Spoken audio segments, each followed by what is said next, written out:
네, 오늘은 돌아오게 하리라 라는 제목으로 같이 은혜 나누기 원합니다.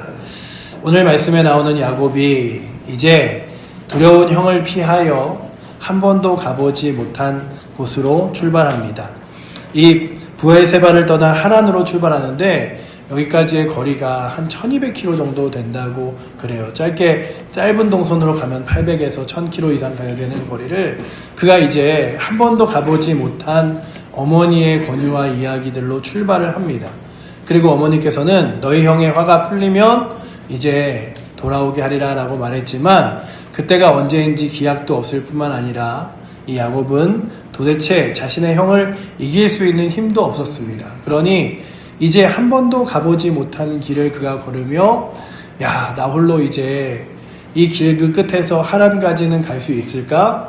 그렇다면 하란뿐만 아니라 나의 삶에 누가 함께 할까? 부모님도 이제 계시지 않고 형은 나와 이제 적대적인 관계를 맺고 있으니 나는 이 땅 가운데 홀로구나 라고 할 때에 하나님께서 나타나셔서 그렇게 외롭게 걸어가는 길 가운데 다시금 돌아와 하나님의 약속의 땅으로 오리라 라고 하는 약속을 주시는 장면이 바로 오늘의 본문입니다. 그렇다면 오늘 본문을 통하여 이 약속이 우리와 무슨 상관이 있는가를 보기 원합니다.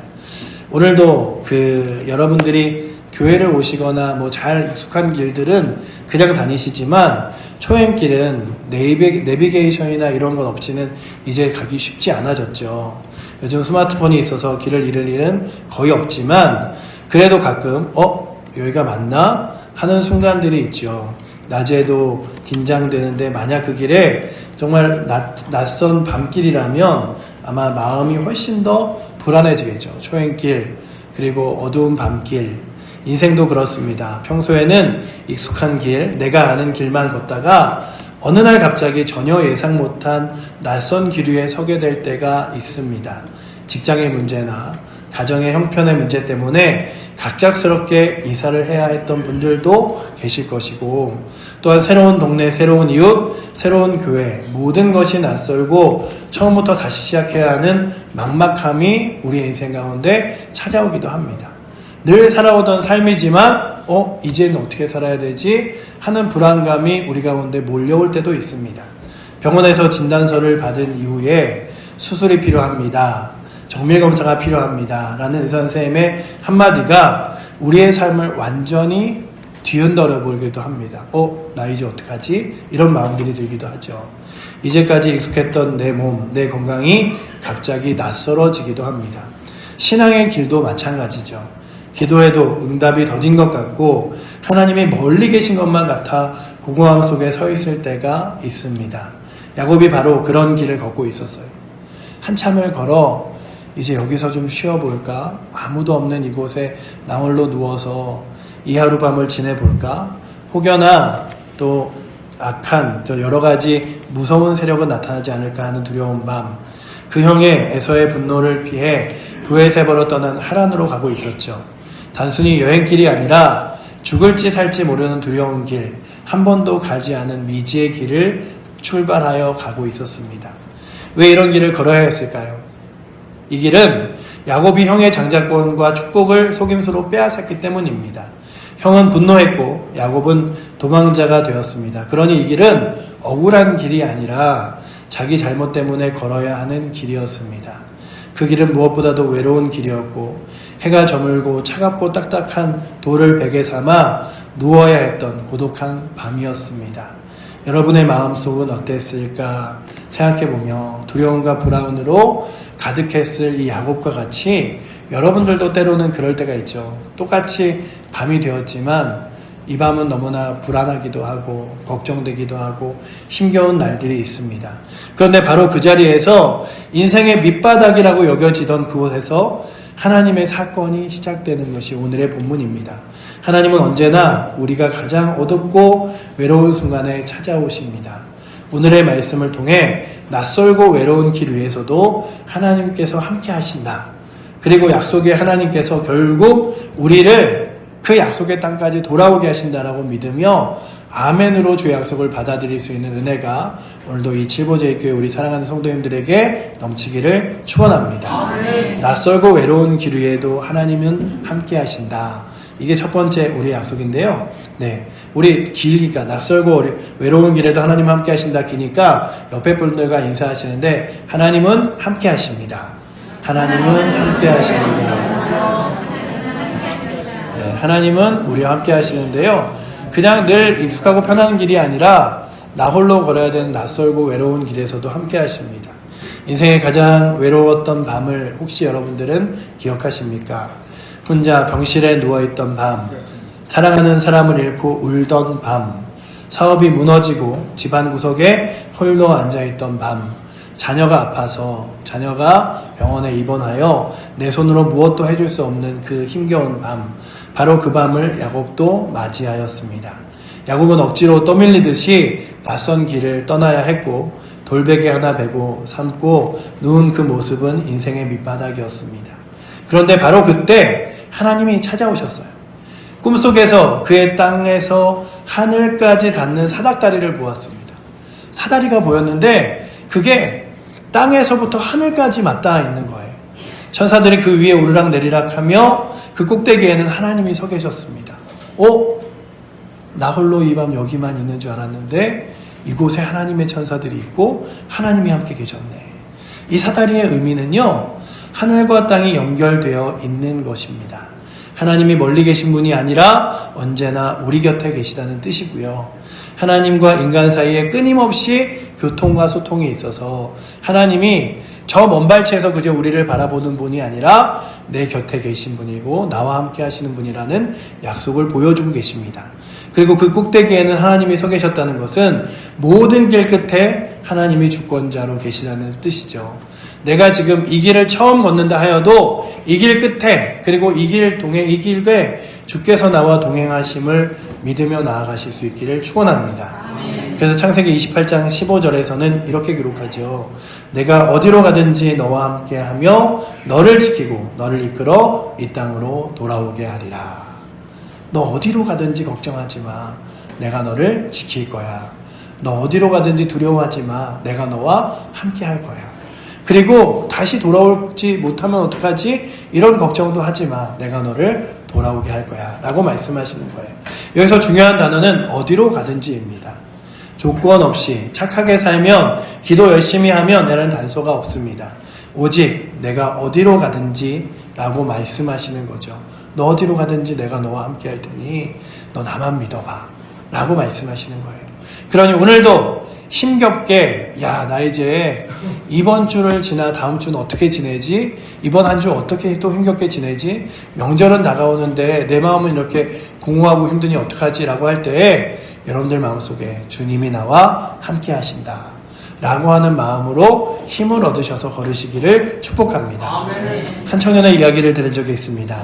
그는 부모의 말씀보다 자기 욕심을 따라 살다가 집을 뛰쳐나갔어요. 내가 내 힘으로 한번 잘 살아보겠습니다.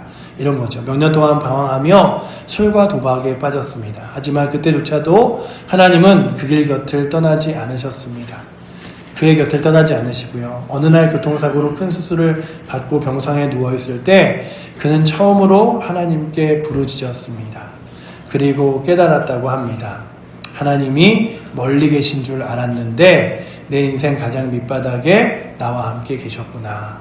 야곱도 깨어나 이렇게 고백했습니다. 창세기 28장 16절 말씀 우리 같이 한번 읽어보도록 하겠습니다. 야곱이 잠에서 깨어 이르되 여호와께서 과연 여기 계시거늘 내가 알지 못하였도다. 아멘. 하나님, 나 홀로 이 길을 걸으며 이 외로운 길을 걷는다고 생각했는데 주님이 나와 함께 하셨군요 라고 하는 고백이죠. 그래서 그는 그곳의 이름을 베델이라고 짓습니다. 베델은 무슨 뜻일까요? 벳이라는 것은 집이에요. 집. 그리고 엘은 하나님이라는 뜻이에요. 그래서 하나님의 집이라는 뜻입니다. 그래서 이곳이 내가 있는 곳이 바로 하나님께서 함께 하시는 하나님의 집이구나 라고 하는 사실을 고백한 거죠. 차갑고 메마른 들판이 하나님의 집으로 바뀌었습니다. 성도 여러분, 여러분들의 들판에도 하나님이 찾아오십니다. 기도할 때, 말씀을 읽을 때, 누군가의 위로 한마디 속에서 찬양을 부를 때 하나님은 내가 여기 있다라고 말씀하십니다. 한 권사님이 이런 간증을 하셨어요. 남편이 갑자기 쓰러져 중환자실에 있을 때 복도에서 하염없이 울고 있었습니다. 그런데 문득 찬송가 한 구절이 떠올랐습니다. 주님만이 나의 힘 되시네. 그 순간 깨닫게 되었습니다. 하나님이 바로 이 병원 복도에 함께 계셨다는 것을, 그리고 두려움을 평안으로 바꿨다고 합니다. 그러니 어느 순간 내 인생 나 홀로네, 지금 아무도 나를 도와줄 사람이 없네 할 때에 하나님께서 함께 하심을 믿으며 또한 확신하며 걸어가실 수 있기를 축복합니다. 어느 목사님의 글에 이런 글이 있었어요. 책을 읽다가 한번 한번 인도하신 길은 끝까지 책임지신다. 그러니 하나님께서 나를 인도하신 이 믿음의 길, 하나님께서 끝까지 책임지신다. 나를 이 땅 가운데 세우셨으니 하나님께서 내 인생 책임지신다. 하나님이 나와 동행하시며 역사하신다. 믿으며 아멘으로 날마다 살아가실 수 있기를 축복합니다. 또한 하나님은 약속하시고 결국 돌아오게 하신다고 오늘 성경은 기록하고 있습니다. 야곱이 꿈에서 하나님은 단순히 내가 너와 함께 할게 라고 하신 게 아니라 너 분명히 돌아오게 될 거야. 그래서요, 4가지 약속을 하세요. 땅의 약속, 자손의 약속, 복의 통로로서의 약속, 동행과 보호의 약속을 하십니다. 이 약속들을 우리가 보게 될 텐데, 첫 번째는 땅의 약속입니다. 야곱은 지금도 땅 없이 도망자의 신세였습니다. 그러나 하나님은 내가 지금 누워있는 바로 이 땅을 내가 너에게 주겠다 약속하십니다. 그리고 사랑하는 그에게 기반이 모두 무너져 아무것도 없는 것 같지만 내가 서 있는 이 자리가 너와 약속한 자리야. 그리고 너의 땅이 될 거야 라고 말씀하시는 거예요. 내가 지금 서 있는 자리 내가 책임진다. 여러분들의 서 있는 사업터, 가정, 교회, 여러분들 하나님이 책임지셔짐을 믿으며 하나님께 의지하여 날마다 나아가실 수 있기를 축복합니다. 아멘. 주님, 내 사업장, 주님, 내가 하는 일터, 주님, 내가 살아가는 삶의 가정, 정말 답이 보이지 않는 것 같아요. 할지라도 하나님이 이곳을 함께 하시면 주실 줄을 약속하여 이끄실 줄 믿습니다. 고백하며 나아가는 거죠. 한 장로님이 젊을 때 사업이 실패해서 모든 것을 잃고 하루아침에 월세방에 들어가게 되셨다고 합니다.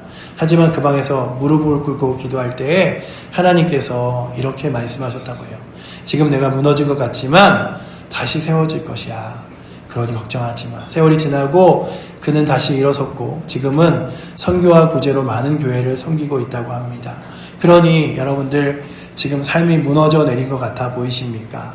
아무것도 답이 보이지 않아 보이십니까? 그러나 그곳에서도 하나님은 함께 하십니다.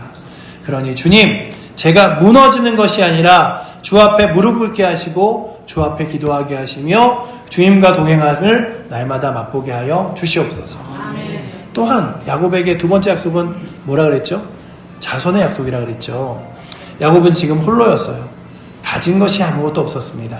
그런데 하나님은 이렇게 말씀하셨어요. 내 자손이 티끌같이 많아질 것이다. 아니, 나 홀로고 내가 지금 가는 길에 어떻게 될지도 모르는데, 여러분, 우리가 볼 때는 내 가정이, 내 인생이, 내 미래가 빈털판 같을지라도 하나님은 그곳에서 자손을 일으키시고 희망을 창조하십니다. 한 권사님이 자신의 자녀들을 보니까 자녀도 신앙생활을 열심히 하지 않을 뿐만 아니라 교회와 멀어져 있고, 그뿐만 아니라 손자들도 그런 것 같아요.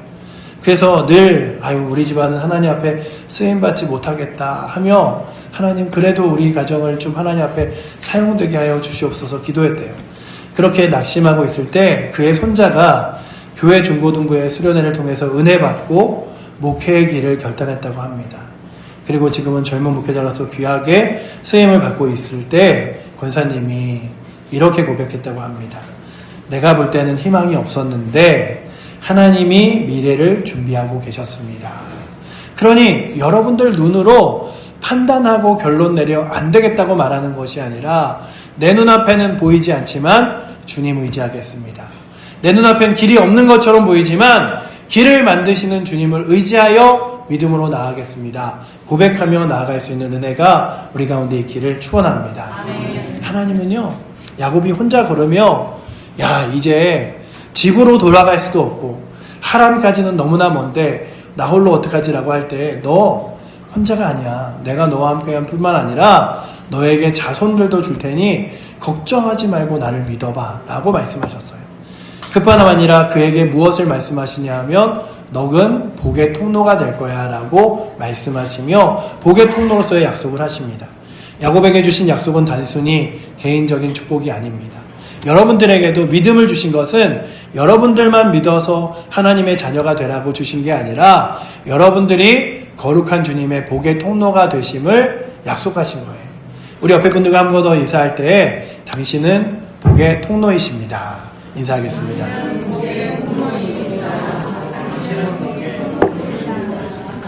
그렇지요. 여러분, 우리는요 하나님의 축복의 통로입니다. 그저 우리만 예수 믿고 구원받는 게 끝이 아니라 우리가 기도할 때 하나님께서 응답하시고 우리가 믿음으로 하나님을 의지할 때 하나님께서 복을 주시며 내가 그리스도의 복음을 전할 때 그로 인하여 하나님의 자녀가 되게 하시니 우리는 복의 통로입니다. 그러니 우리가 받은 복은 나만 잘 살라고 주신 것이 아니죠. 우리 가정을 통해 우리 교회를 통해 우리 이웃과 민족과 열방을 복을 받도록 주신 것인 줄 믿습니다. 한국교회의 역사를 보아도 그래요.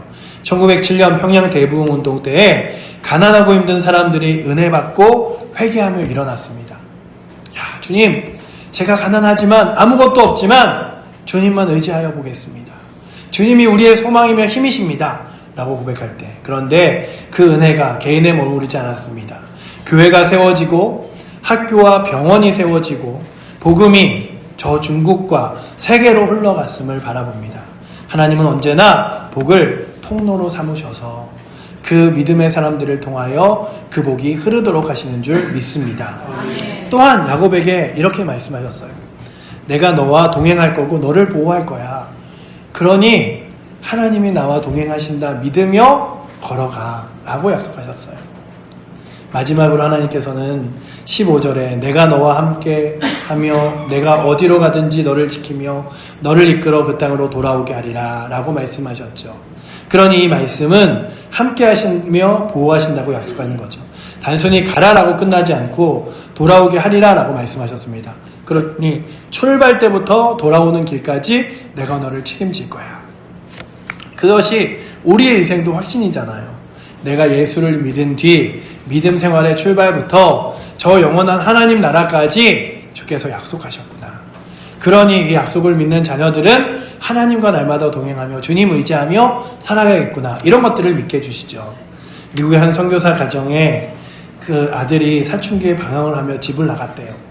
몇 년 동안 소식이 없어지고 부모님이 매일 저녁 집 앞에 불을 켜놓고 아들이 돌아오기를 기다리며 기도했대요. 언제든지 돌아올 때면 집은 여기 있다는 표시였습니다. 집에 우리가 계속해서 너를 기다리고 있어.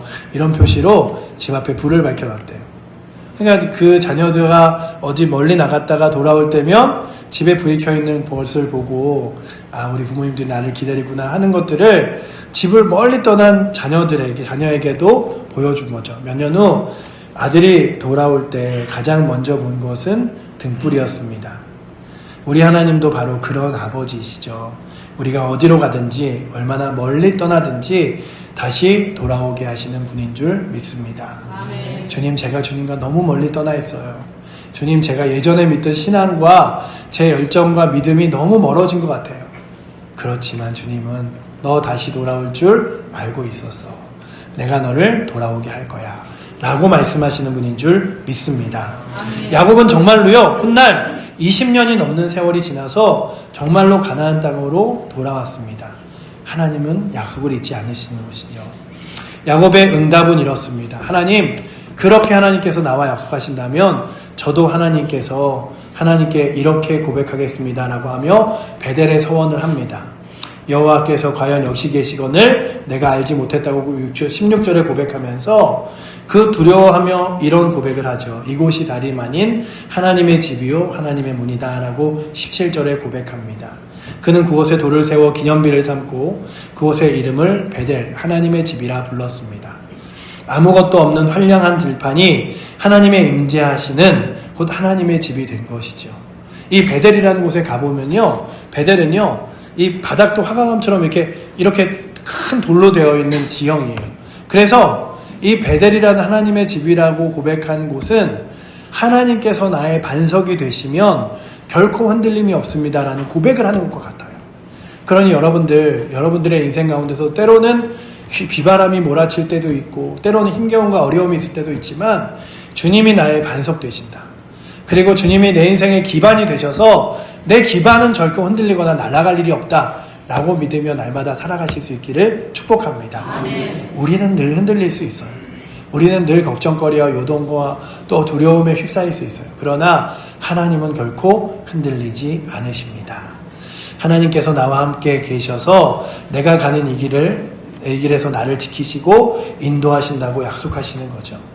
그래서 하나님이 여기 계시다라고 하나님의 임재에 대한 고백을 야곱이 해요. 그러니 오늘도 여러분들이 주님이 나의 삶 가운데 함께 하신다고 고백하며 나아가실 수 있기를 축복합니다. 내가 서 있는 이곳, 내가 있는 이 예배의 자리, 이 칠보제일교회가 나의 베델이다. 내가 서 있는 나의 집이 나의 베델이다.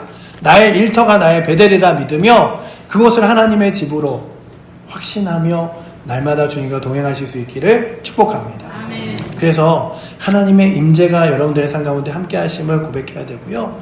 또한 믿음의 서원을 하는 거죠. 여호와께서 나와 함께 하실 것이니 주님이 내 인생의 주인 되십니다. 이런 고백으로 야곱이 무엇을 고백했냐면 내 인생의 주인은 하나님이십니다. 내가 가는 모든 길은 하나님의 인도하심 속에 있습니다. 내가 가진 것의 일부가 아니라 전부가 하나님께 속하였습니다. 이런 고백을 야곱이 해요. 그래서 하나님께서 나의 모든 삶의 주권자와 주인 되심을, 미국의 부흥운동가인 무디가 이런 말을 했어요. 하나님께 완전히 드려진 한 사람을 통해 하나님이 얼마나 크게 일하실 수 있는지 세상은 아직 보지 못했다. 무디가요, 큰 돈을 벌 수 있는 기회가 있었어요. 그런데 큰 돈을 벌 수 있는 기회를 포기합니다. 그리고 내 인생을 주 앞에 드려보겠다. 그러면서 고백한 거예요. 하나님이 한 사람을 사용하셔서 얼마나 하나님의 놀라운 일을 사용하시는지 내가 이제 보리라 라고 고백하며 그의 인생을 주 앞에 드릴 때 정말 수많은 사람들이 주 앞에 돌아와 회개하고 하나님의 자녀가 되었습니다. 그러니 여러분들, 나는 작고 보잘것없다고 고백하는 것이 아니라 작고 보잘것없는 나지만 주 앞에 내 인생 드리겠습니다. 주 앞에 나의 삶과 시간을 드리겠습니다. 주님 영광받아 주시옵소서 고백할 때에 여러분들을 통하여 하나님께서 귀하고 놀라운 일을 사용하실 줄 믿습니다. 그러니 여러분들 스스로 내가 드리는 건 요만큼밖에 안 되고 내 인생 드려봤자 무슨 의미가 있겠어가 아니라 주님께서 사용하시면 귀하고 놀랍게 사용하실 것이라고 믿으며 나아가실 수 있기를 축복합니다. 일단 오늘 마지막에 보면 그가 무엇을 고백하냐 하면 자신의 11조를 주 앞에 드리겠다고 그래요. 그래서 22절 마지막에 하나님께서 내게 주신 모든 것의 10분의 1을 내가 반드시 하나님께 드리겠나이다 하였더라라고 고백하죠. 이 11조는요, 그저 11조 내 소득의 10분의 1을 드리겠다 이거 고백이 아니라 나의 삶 전체가 하나님께 속해 있다고 고백하는 겁니다. 우리도 11조를 드리며 고백하는 건 이거예요. 그저 11조가 부담이나 의무가 아니라 내 모든 것이 하나님께로부터 왔습니다. 그리고 하나님께 이 11조를 드리는 이유는 내 삶의 전부가 하나님께 있다고 고백하는 거죠. 그러니 여러분들의 삶 가운데서도 하나님이 여러분들에게 모든 것 주셨음을 믿으며 또한 모든 것을 채우실 것을 믿으며 주 앞에 나아가실 수 있는 은혜가 있기를 축복합니다. 어느 집사님이 저는 처음에 신앙생활하면서 11조 드리기가 너무 힘들었습니다. 수입이 많지 않았기 때문입니다. 그런데 믿음으로 드리기 시작하자 하나님께서 제 삶을 책임져 주신다는 확신이 생겼습니다. 물질뿐 아니라 건강과 자녀, 일터까지도 하나님이 지켜주셨습니다. 이런 고백을 했어요. 그러니 여러분들, 주 앞에 10분의 1을 드리는 건 그저 내가 이렇게 많은 소득에서 10분의 1 이렇게 적은데 뭘 10분의 1 드려봤자 이게 아니라 하나님께서 나의 삶을 책임지신다. 그러니 내가 하나님 의지하여 보겠다 라고 하는 고백이라면 주님 앞에 여러분들의 삶과 마음을 드리고 주님께서 여러분들의 삶을 채워주심을 또한 맛보며 나아가실 수 있기를 축복합니다. 오늘 말씀을 뒤돌아보면 낯설고 외로운 길 위에서도 하나님은 함께 하십니다. 그러니 날 익숙한 길이지만 오늘따라 여러분들의 인생길이 낯설어 보이십니까? 여러분들의 문제와 어려움 앞에서 한 발자국도 어떻게 내디뎌야 될지를 모르게 고통스러워 계십니까? 그때에 하나님이 함께 하신다는 믿음 때문에 오늘도 확신 있게 한 걸음을 또 뛰어 걸어가실 수 있기를 축복합니다. 하나님은 구체적인 약속을 우리 가운데 주십니다. 땅의 약속, 자손의 약속, 복의 통로로서 또한 동행하시는 약속들을 주시며 하나님이 우리와 함께 하심을 보여주세요. 그리고 그 약속은 그저 야곱에게만 주신 것이 아니라 여러분들에게도 예배 가운데 또한 기도함 가운데 말씀 가운데 주시는 줄 믿습니다. 그러니 오늘도 하나님의 약속을 붙들고 날마다 살아가실 수 있기를 축복합니다. 또한 하나님은요 그 약속을 분명 지키셔서 결국 돌아오게 하셨습니다. 20년 후에 세월이 돌다가 이제 야곱은 그의 자녀와 그리고 또한 많은 부함을 가지고 돌아오게 돼요. 그리고 고백하죠. 하나님이 인도하셨다. 그러니 여러분들 앞으로의 길이 이제 내 나이가 너무 많아서 내가 인생 가운데 너무 힘들어서 어떻게 앞으로 가야 될지 모르겠어 라고 걱정하지 마시고 훗날 시간이 지나 돌아보면 하나님께서 나와 함께 하셨구나 라고 하신다는 사실을 믿으며 오늘도 믿음의 길을 다시금 걸어보겠습니다. 고백하며 용기 내어 기도하며 주님을 의지하며 믿음의 길을 걸어가실 수 있는 은혜가 우리 사랑하는 모든 칠보제일교회 성도들에게 넘치기를 축복합니다.